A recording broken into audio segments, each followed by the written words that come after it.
I said to my high school counselor, okay, I'm ready to go to college. He said, college? Black girls like you don't go to college. They become secretaries. Okay, so I took shorthand. I had already taken shorthand. I took typing, and I ended up going to secretarial school. And then I realized through a bad performance as a secretary that I shouldn't be a secretary. I should have a secretary. And so if you don't like the outcomes that you have, the results that you get, you got to change how you think. You got to think differently. Therefore, you'll act differently and you'll get different results. There's a difference between a dream chaser and a dream catcher. Hey, everybody, and welcome to the Dream Catchers podcast. I'm your host, Jerome, and we are going down to, I'm going to call it South Beach, but she might not be on South Beach. We're in Miami, ladies. She's in South Beach, ladies and gentlemen. I've got Daphne Jones with me today. Daphne, how are you? I am well. I am successful. I'm alive. I'm blessed. I'm saved. I'm grateful. And you're a big deal. You might not say it, but I will. Ladies and gentlemen, I got the book in my hand. It's a playbook, When They Say You Won't. And it's written by Daphne E. Jones. So, what inspired you to write this book? Because the title says a lot. And I just know there's an interesting story behind this. Yeah, it's hopefully interesting, but it's certainly real. I wrote the book because of my life experiences, and I have a role model, Harriet Tubman, and I have a picture of her at my home in New York, and she is pushing forward in one direction. She's got a lantern in her left hand. She's got a shotgun under her arm because she may have to do some work, and she's pushing forward, and I assume that's north that she's going. But it doesn't stop there, Jerome. What she has in her right hand is outstretched, and she's got the enslaved people that are coming along with her. And so I call that the push and pull process, where she's pushing, improving herself, going to new areas, leveling up herself, and at the same time, she's bringing folks along with her. So the reason why I wrote the book is because that's what Harriet would do. Harriet would go to a certain place, and she would say, come on, y'all, you can do it too. This is how you do it, right? And so, but my background was that I started out as an immigrant. My mom and dad were from Jamaica. They were undereducated. My mom cleaned bedpans in a hospital. My father worked a midnight shift at a factory. But my mother always said, Daphne, you got to learn how to think above your real lived experiences. So I know we're here. I know we don't have a dishwasher. In fact, no, Daphne, you're the dishwasher, but we don't have a washing machine. We don't have air conditioning. We had one bathroom that housed 6 people. Even though we have all that, know that you can be greater if your mind says, whoever has your mind has you. So I said, okay, mommy, thank you. And so I thought that was it. That's how life was going to be. That's what mommy said. And then she told me to go out into the alley, because we lived on an alley. And an alley is just like one of those, it's a made up road that is behind people's houses. And it's not a street that has no name, like a street name, just the alley behind your house. And they had rocks. And she said, Daphne, go out and get 2 + 2 rocks. And Jerome, if I brought back anything other than 4 rocks, then I'd get the switch. And so she did that, taught me, I love to read. She taught me about reading, and Hardy Boys mystery and Nancy Drew mysteries and all that. And then I ended up skipping 1st grade. And so I'm living above my circumstances, doing well in school. Then I go to high school, doing well. I sing, I'm a pom-pom girl, I'm a lassie, I do all these great things. And then I said to my high school counselor, okay, I'm ready to go to college. He said, college? Black girls like you don't go to college. They become secretaries. And he said, because if you try to get in, you won't get in. If you get in, you won't get out, meaning you won't graduate. And then if you do get out, no one will hire you. And I'm like, really? Okay. So I took shorthand. I had already taken shorthand. I took typing, and I ended up going to secretarial school. And then I realized through a bad performance as a secretary that I shouldn't be a secretary. I should have a secretary. And so from that point on, I realized that sometimes the audio of what somebody says to you doesn't match the video that's playing out in your life. And sometimes people are just plain wrong. And so I've had to live my life realizing that I have to set what I believe is right, because whoever's telling me stuff may have other motives and may be wrong. So I wrote the book because there are people that tell me that I won't win. And I said, I have to tell other people that what people tell them is just a bunch of baloney. And, the word is not impossible. The word is inevitable. Roger Bannister didn't think he could run. Well, he thought he could. Nobody thought he could run the mile in under 4 minutes. It was impossible. But Roger Bannister found a way to do it in 3 minutes and 59 seconds. Now people run the 4-minute mile in 3 minutes and 20 seconds or whatever. Nobody ever thought that a Supreme Court justice could be a Black female. They thought that was impossible. No, it wasn't impossible. It was just inevitable. So the winning that we have is inevitable. And I want people to know that. And that's what's behind the book. Winning is inevitable. Is there a but or a if that follows that? No, you have to find a way to win. Period. Find a way to win. If somebody, you're trying to reach somebody and you can't reach them, what do? You just say, oh, I didn't reach them. You're not finding a way to win. What's another way you could reach out to somebody? What's another way you could go through that wall? Do you have to go through it? Do you have to find a buddy who has some dynamite? I mean, there's ways to win. So they say how you see the problem usually is the problem. And so you find a way to win. Now, I'm not saying that everything. I mean, can I jump off a 30-story building and live? Yeah, if I have the right equipment, but if I don't, no, I will die. So it's not that everything is possible. But you have to define what winning is, and winning needs to be smart, right? Specific, measurable, achievable, realistic, and time bound. And so the whole, and that's what we cover in the book, is your definition of winning needs to be within that framework. So yeah, you just got to find a way to win. Love it. Love it. Love it. And so it's about being resourceful and not so much about all the resources being available to you or being in the optimal situation. Fair? Yeah, it's fair. It's a growth mindset. It's your mindset. If you believe that you have all the resources that you will ever need and there's no more available to you, that's a fixed mindset and you will be stuck where you are. If you have a growth mindset and says, you know what, I know there's resources out there that are for me, that'll help me to win. I know I haven't learned all I can learn. I know that I haven't achieved all I can achieve. If you have that mindset, then you're going to be intellectually curious and you're going to go after things and you're going to say, I know this is not all there is. But if you say that's all there is, there's thoughts, actions, and results. If you think a certain way, you're going to act a certain way. I think that everything is already done. I'm going to act like it's already done. And the results will be, you didn't get anywhere because it was already done. And so if you don't like the outcomes that you have, the results that you get, you got to change how you think. You got to think differently. Therefore, you'll act differently and you'll get different results. So a fixed mindset will give you fixed results. A growth mindset will give you growth-oriented results. I love that.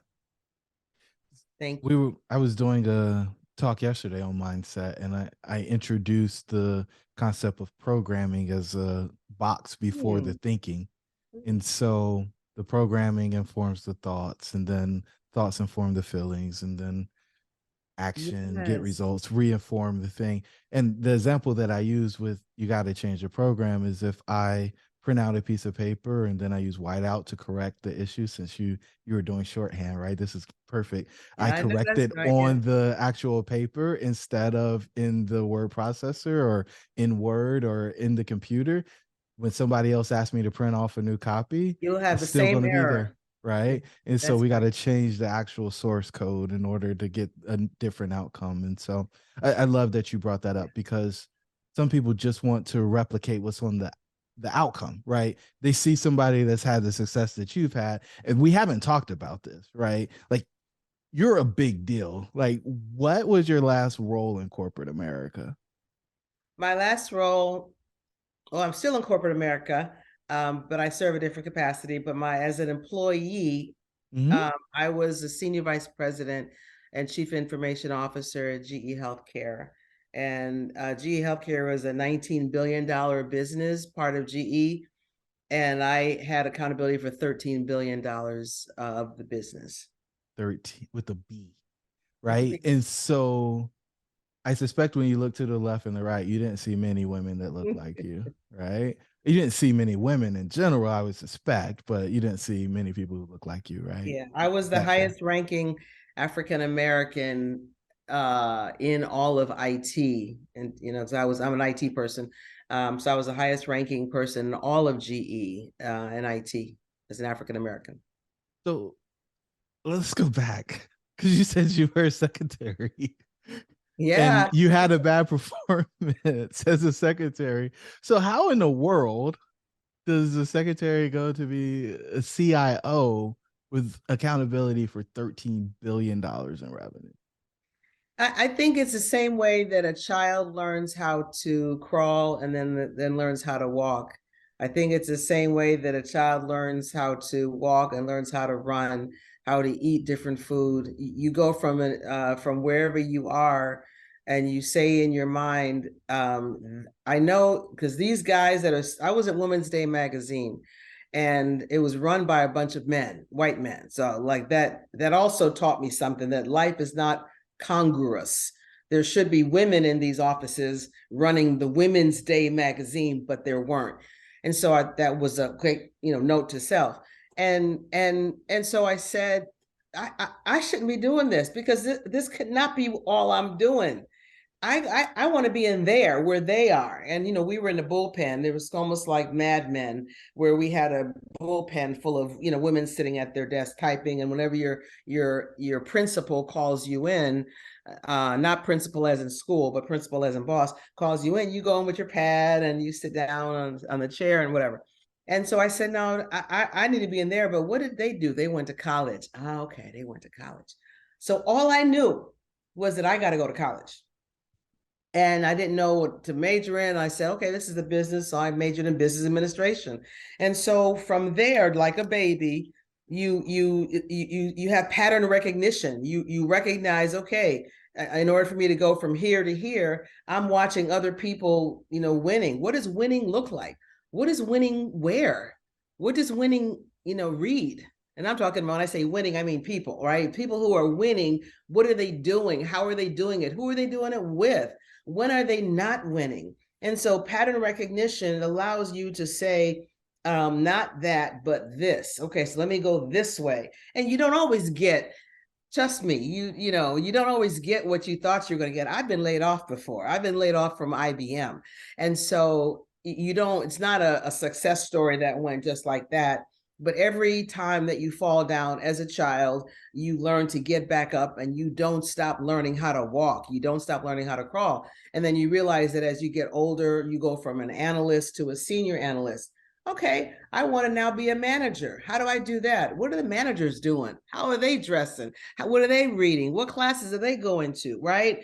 And then you get a manager as a mentor, and they mentor you and they coach you. And then you go from being a manager to a senior manager. And as long as you have this mindset that says, I want that, and you may not get that, but you sure as heck won't get that, down below. As long as you, aspire to be higher, you will get some things. I did not know I was going to be a CIO when I was a secretary. I had no idea, but I knew I wanted to win. I knew I wanted to achieve, and I knew that my brain was logical, and I was smart, and I was curious, and all those things. And you find a way to get a place, in spite of the negativity, in spite of the microaggressions, in spite of the racism, in spite of people not giving you feedback, in spite of having to fight for your salary to be on par with the other white women. Forget about the white men. It every day was a fight.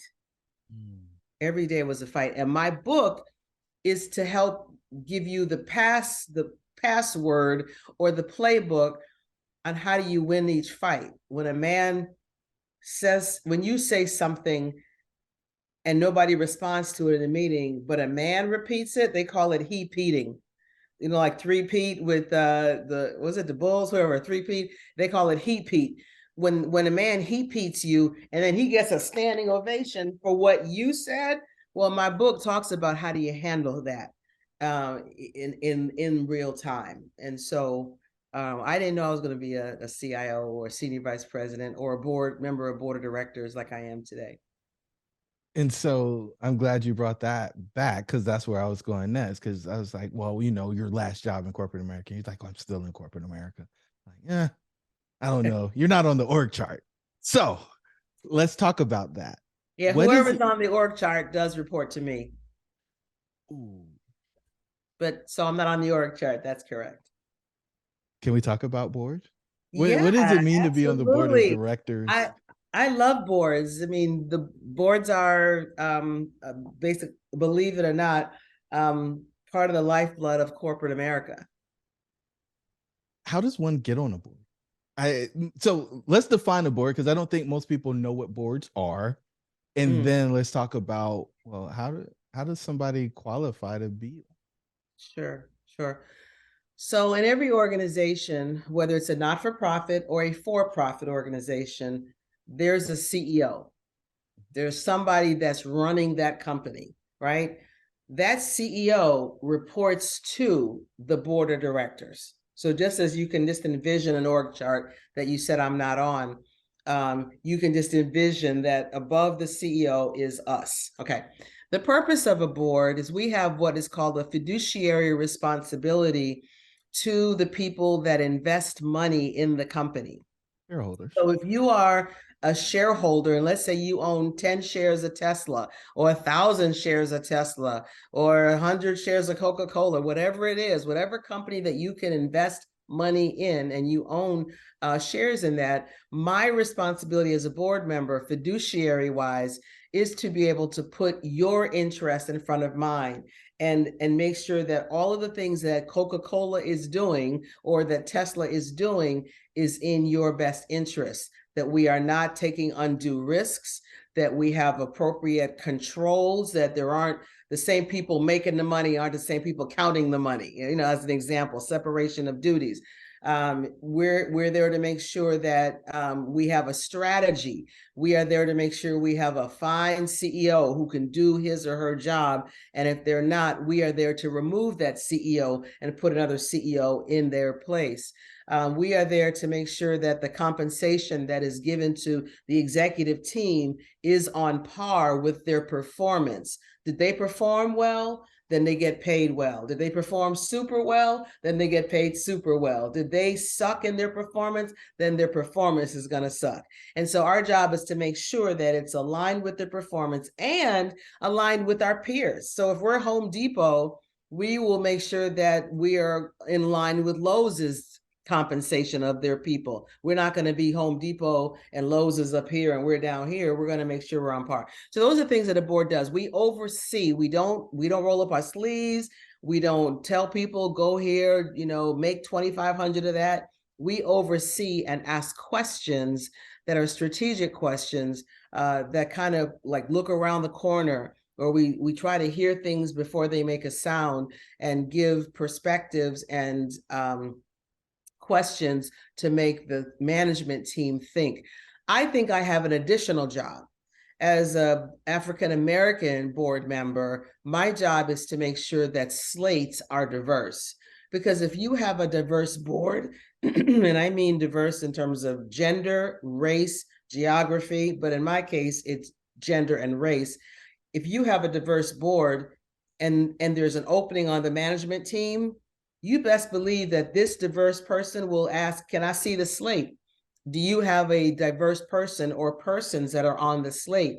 Because if you have a diverse board, hopefully you'll then have a diverse management team that reports to the CEO. And if you have a diverse management team, then you will hopefully have diverse people down below the management team.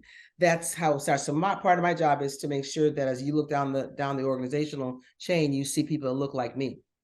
And so how do you get on a board? You get on a board by having a lot of experience in working in a business environment. So I've been in business for, over 35, 40 years. You have to understand, how does a business work? business, there's marketing, there's sales, there's supply chain, distribution, logistics. You have to understand, how does a business work? And you have to understand finance. If you're a finance expert and guru, you are ready for almost, well, I shouldn't say ready for, you will be plucked up from a board just like that, because finance is the language of the business. And in order to pass the SEC's requirements, Security and Exchange Commission, there has to be at least one or two financial experts on every board. And so, because finance, you got to make sure that the numbers are right, that the balance sheet is right, the income statement was done correctly, and things like that. And so, how to get on a board, you just have to know that. And then you have to be discoverable by either a search firm or by other people who are on boards. Your LinkedIn profile needs to reflect that of being board ready. So know your business, understand your superpower. What are you great at? Are you good at taking a company public? Are you good at M&A? Are you good at supply chain? Are you good at people? Are you good at technology? If you're digital and cyber, you like automatically you're great. So know your superpower, and then make sure you're discoverable and have people find you, and make sure your LinkedIn profile shows that you're ready. Discoverable. That's interesting. So what what made you discoverable? Was it LinkedIn? Was it you retiring from GE? Like where did they find you? Because one of the things I've heard about boards is, well, somebody on the board needs to recommend you to the board. Yeah. No, not necessarily. So 70% of boards are filled through their own network. But I didn't get on this board because I knew somebody on a board. Right. So yes and no. So 30% are through search firms. People think, oh, if I just get to know Korn Ferry or Egon Zehnder or Russell Reynolds. Yes, get to know people inside of search firms. If you're really ready, I mean, you've got to be 50 years old, 48. You can't be 32 trying to get on a board unless your last name is Musk, right? Then you could probably get on a board, but usually, or whatever. So usually you got to be in your 50s or around that. So, but get to know these folks that are on the search firms, because they may want you for a new job at your current level. They may want a new director of whatever for another company. Get to know these people, because when you then graduate to be a vice president, and then you graduate to be an SVP, and they were with you along the way. Hey guys, as you might know, a very small percentage of the people who actually listen to this podcast are subscribers. So do us a favor, subscribe. In fact, we did some analytics and we found out that only 25% of the people who listen are subscribers. And our goal is to get that to about 75% over the next 3 months. So do us a favor, hit the subscribe button so you get notified when our new episodes drop. We plan to bring immense value to you guys going forward as we continue to improve the content that we create at Dreamcatchers. Your dreams should be real. Let's get back to the show. These search firms were with you and they knew of you and they placed you in these big jobs, then it's natural that they will know you when you're ready to be on a board. So yes, get to know them. But only 30% of board placements happen because of the Egon Zenders and the Korn Ferries of the world.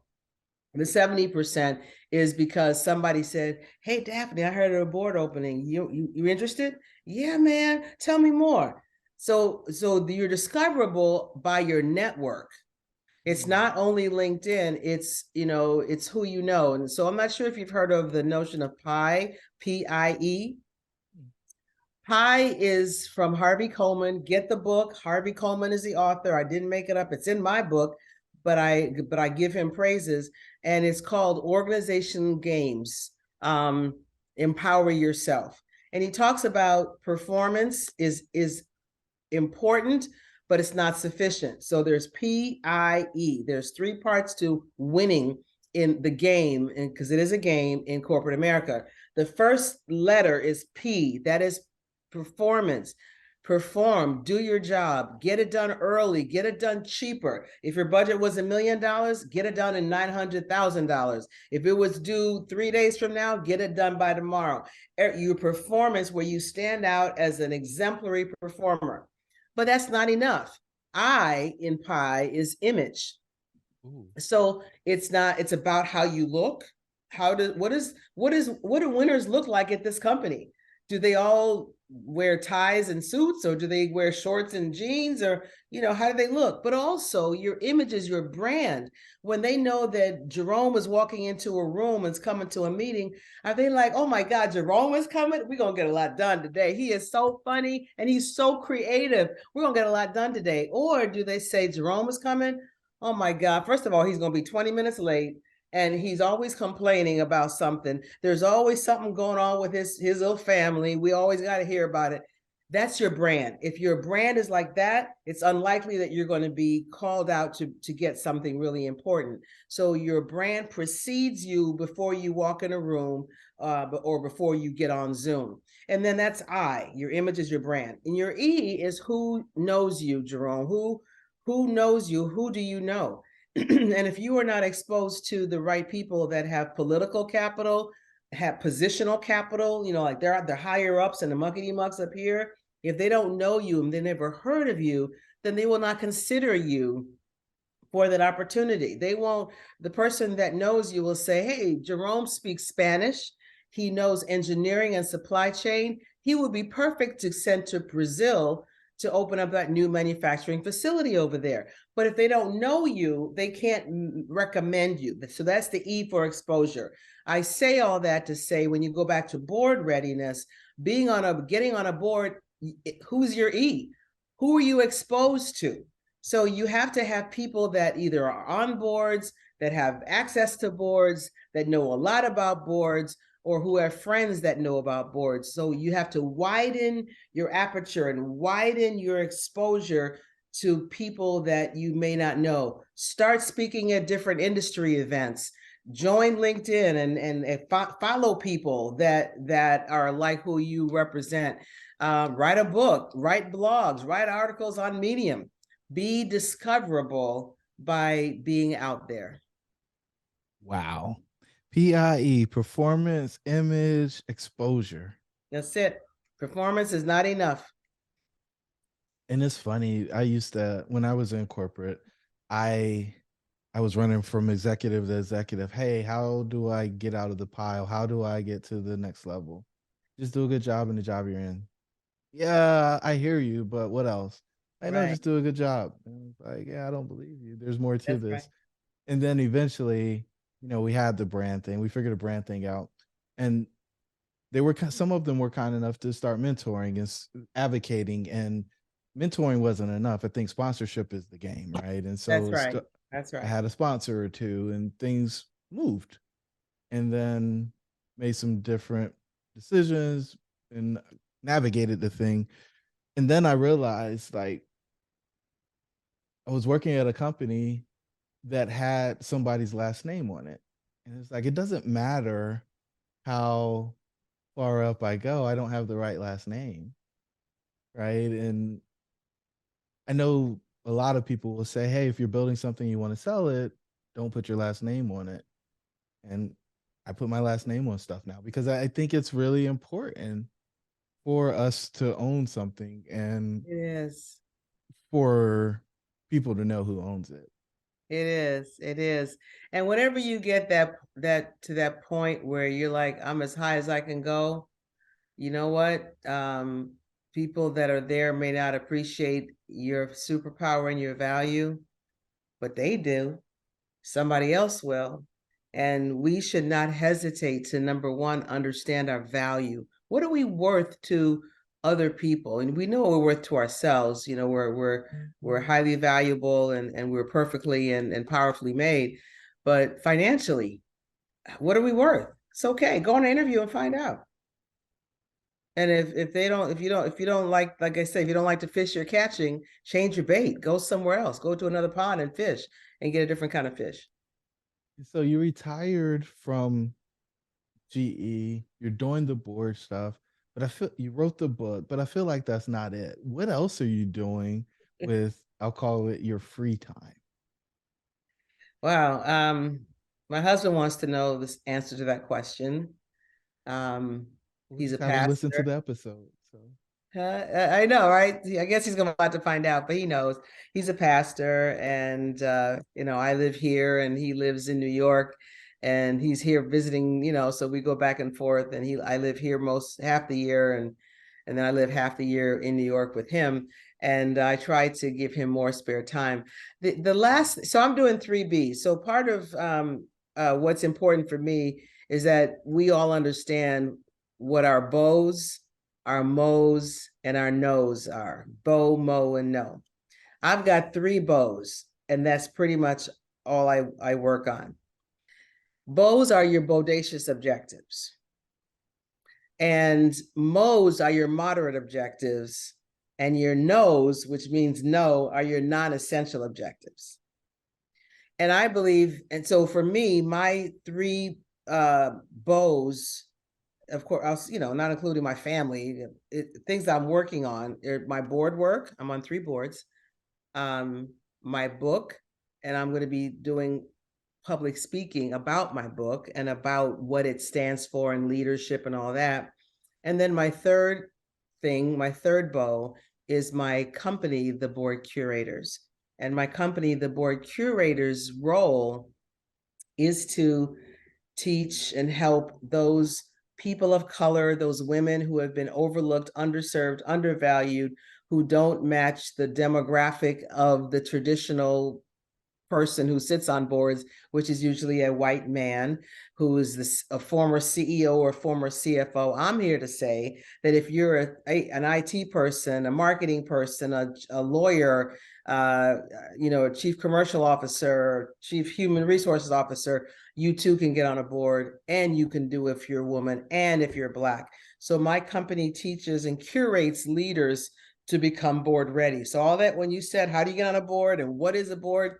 We teach you everything from the demystification of what a board is to how do you prepare for a board interview.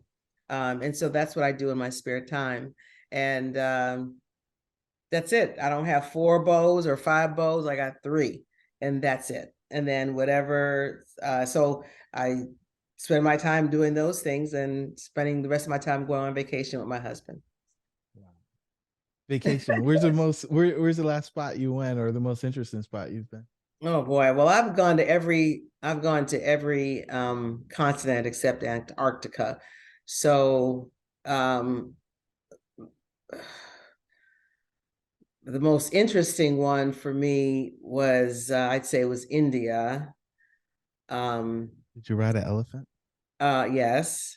And I've also gone to Dubai, and I've ridden a camel and done the sand surfing in Dubai. But I say India because it is so diverse in the climate, and extreme poverty to extreme wealth to snow-capped mountains to southern India where it's spicy food, and northern India. So I think that's the most interesting place. But we like cruising. So we're going on a cruise next month, and I guess not even, about 30 days from now. And we always go to the Caribbean. We're from Jamaica. And so we just tend to like to go to the Caribbean. I want to go to Greece. I've never been to Greece. I've been to Europe 100 times, but never been to Greece.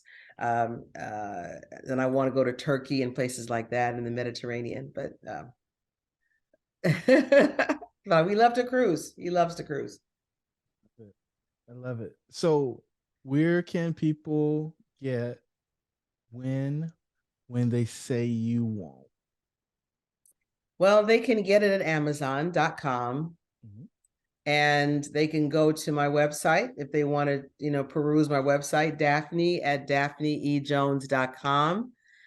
And I'll say it again, Daphne, Daphne E Jones. So daphneejones.com. And then you can do a / and type in book, and it'll take you right to the book landing page, or you can just, kind of hang around in my website. But yeah, and Barnes and Noble probably has it. But Amazon is an easy, quick way to get it. Daphne, you are a dream catcher, madame. Mm, You have hushed what I will call the noise, the white noise, the people telling you you can't, the people who minimize you based on your appearance and not your capability. And I think it's amazing that you were able to fight through it when most people give up and they just accept the circumstances as they're presented to them. I find that with women in particular, they're taught to be nice, they're taught to be compliant, and they just shrink and accept that this is my plight. Eh, right. But you're an example of what can happen if you choose to determine your own destiny. You asked me before we started recording what's the red pill, and the red pill is choosing to live your truth. The Uh, red pill is exiting the prison that other people might put you in and mhm. you walking into that space. And so you are the Harriet Tubman. You are pulling other people onto boards. You are the one who went and saw first what was going on and figured out the pattern. And now you're teaching that to other people so that you can shift the dichotomy.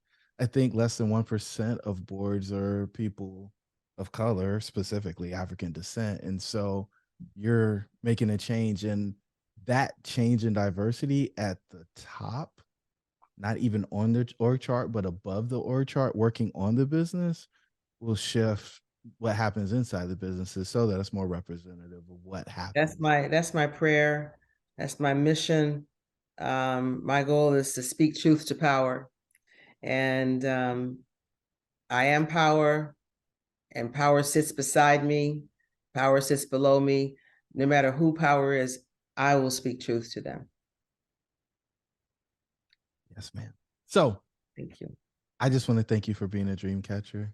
And my daughters are going to listen to this episode a couple of times because I want them to see somebody who has done more than what most people ever imagine is possible. And it's cool that you did more than what you saw when you were sitting in the secretary chair. That is Thank you. true. I had no idea. No idea. Thank you. To the listeners, your dreams should be real. We'll catch you on the next episode.